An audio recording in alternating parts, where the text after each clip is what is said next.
Hello guys, welcome to the next video tutorial on Android app development for beginners. And in this video we will see how gestures works in Android. So there are some common gestures like tap, double tap, scroll, fling, long press and other gestures which can be used with our Android screen. And let's see how these gesture events work, and we will see how we can call these function to record these gestures. So first of all, I have this blank project, and in here what I'm going to do is I'm going to take a long text and drag and drop here. Okay, now what I'm going to do is I'm going to go to my Java folder, and in here main activity.java file, and in here first of all I'm going to add some libraries for gesture. So I'm going to add these three libraries. The library names are import android.view.motion event. First is this. Second is import android.gesture.gesture. Okay, and the third library is import static android.view.gesture.asterisk. Now once you have imported all these classes, we will implement this gesture detector interface to our class. So this is our class, which is public class main activity, which extends or inherits action bar activity, and in here we will implement implements. And what we are going to implement is one is the gesture listener. So gesture dot gesture listener, so on gesture listener.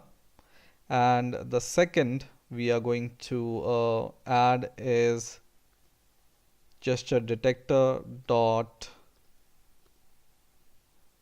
tap double tap listener.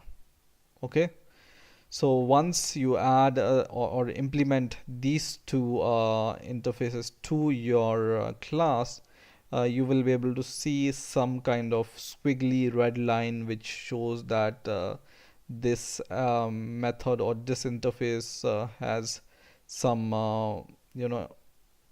classes or functions which are not implemented. Okay, so just click on this red bulb here. You will be able to see this red bulb, and just click here or alt enter, and in here just click the first option, which is implement methods. Okay, so click implement methods, and in here this box will show you all the method related to this gesture detector on double tab listener, which is on single tap confirm, on double tap confirm, on double tap event. So these are the three events which are included through on double tap listener, and some of the method are included through on gesture listener also, which are on down, on show press, on single tap, on scroll, on long, and on fling. These are all the gesture methods. So each method is related to one gesture. Okay, so just click OK, and you will be able to see all the gesture methods will be automatically included in your class. Okay, so these are some of the common gestures. Okay, now what we are going to do is, first of all, we will declare these variables. One is our text view variable,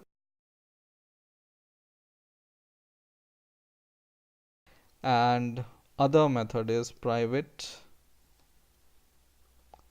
gesture detector combat, which detects the gesture, and then we will declare the instance of it. For example, gesture detect. Okay, and it will show error because we need to include this library. So you just click alt enter and import the class. Okay, so now the class is imported, which is this class android.support.v4.view.gesture detector compat. Okay, this class is imported. Now we will cast this text view first in our onCreate method.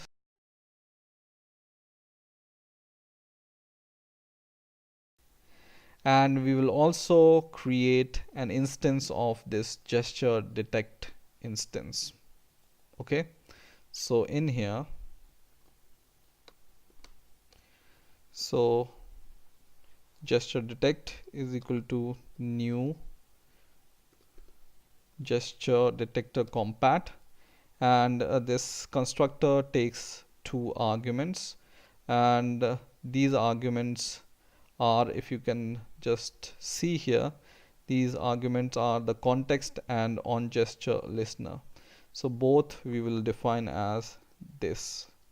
So the context is this class itself. Okay, and once again we will use this instance, and we will set double tap listener to this gesture detect, and the context will be this for this also. Okay, now what we are going to do is let's use this text view to show the method which is called. So for example, we add or we perform some gesture, for example double tap or show press or on scroll gesture. This method or these method will be called whenever we perform any gesture on our Android screen.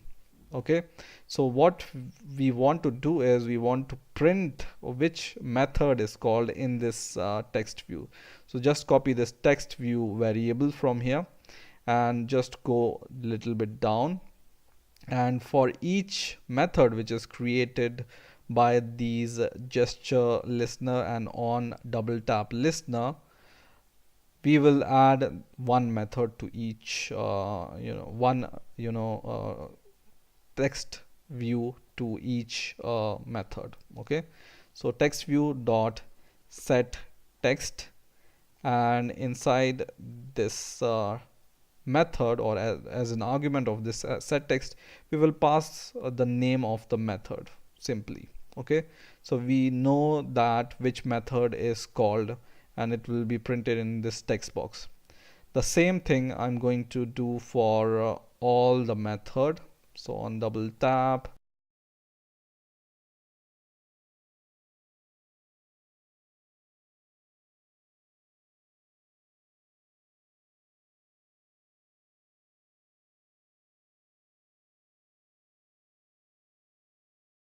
so we have just added the set text method to the text view so that we can print the method called on the text view. Okay, you can even call these motion event method in your text set text view.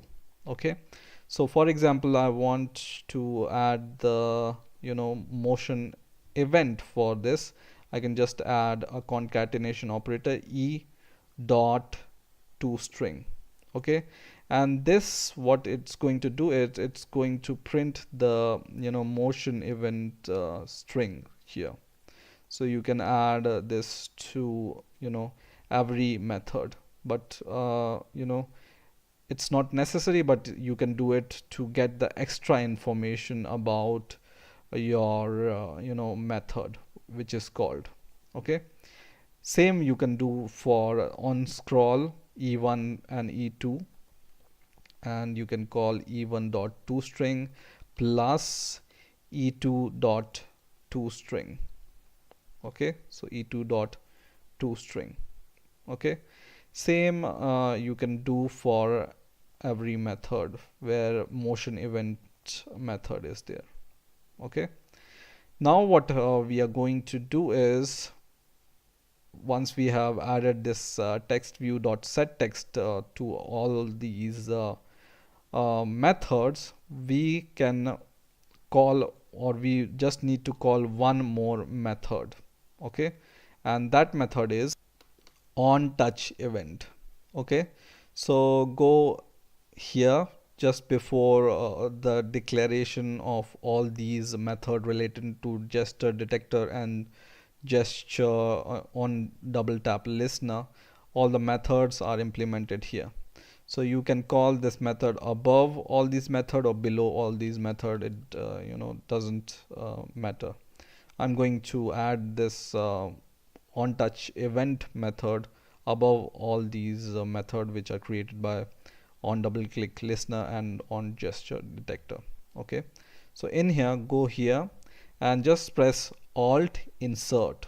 Okay, so just press alt plus insert, and then you will be able to see some auto generation code options, and we are going to choose override method from here. So just choose override methods, and in here there are so many methods, and the method we are searching for is on touch event.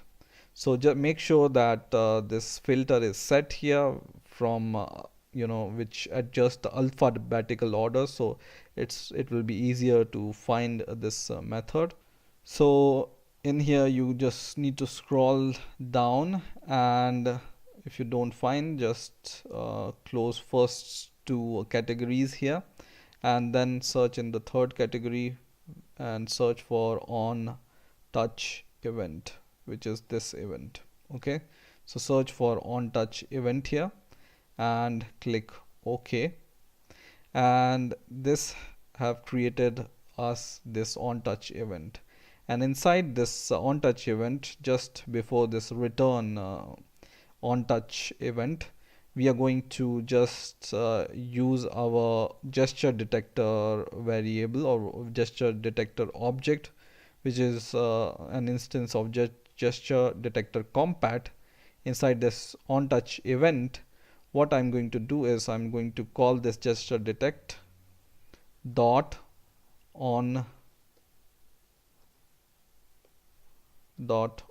touch event, and just pass this event as an argument. Okay, and I think our code is ready, so let's run our code now. So now our app is running, and you can see there is nothing inside our text view right now, but once you scroll here or tap here or long tap here, all the method will be recorded. For example, I scroll, and you can see on scroll method is called, and you can also see the details of this motion detection, which is the coordinates here, the action performed, the time, event time, and other features which are called by this event e2string, right? So you can scroll, tap, or fling, and on fling you can see, or you can long press, or you can double click, double tap, or you can play with this gestures, and you will be able to see all the methods are called one by one on each gesture. And if you don't want to see all this extra information, just remove this e.toString, and you will just be able to see this method which is called. So I hope you understood the basic concept of gestures. I hope you have enjoyed this video. Please rate, comment, and subscribe, and bye.